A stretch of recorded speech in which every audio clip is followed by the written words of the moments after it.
Jesus said that the world loves darkness, and as such, it hates the light. This was Jesus' way of telling us that to be a Christian is to always be at war with the world. And by that we mean every institution and system under the influence of secular ideology.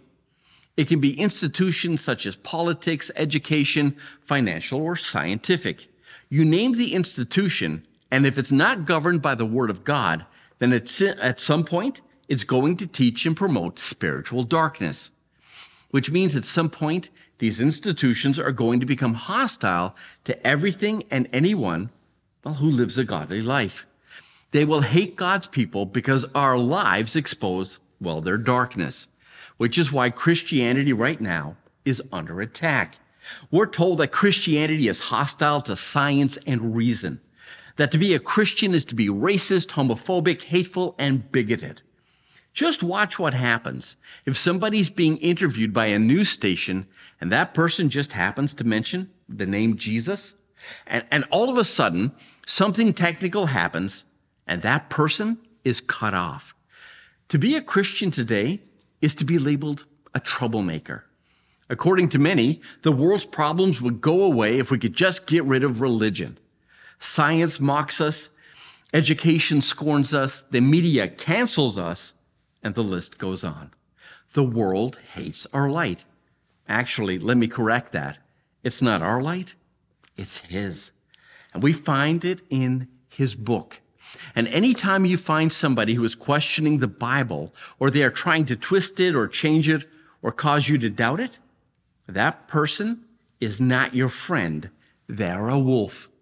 Now, it's one thing when the world tries to change our understanding of the Bible. We expect and we anticipate that. But this week's lesson wasn't so much about attacks from the world, but attacks from those who claim to be one of us, but in truth, they're not.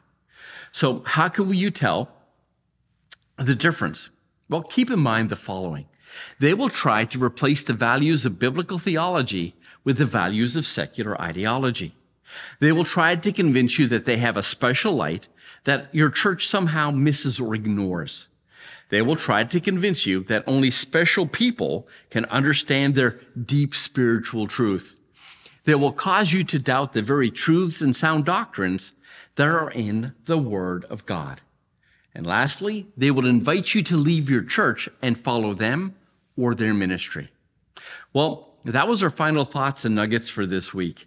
Now, we want you to take some time this week to visit your local Adventist church and share with them some of the things you've been learning this week about who God is. And please, don't forget to join us next week as Seth will share with us some of his thoughts and insights into next week's lesson, Standing for the Truth. I know it's going to be a blessing and you won't want to miss it. Well, from all of us here at Sabbath School Nuggets, thank you for joining us this week. God bless and happy Sabbath to come.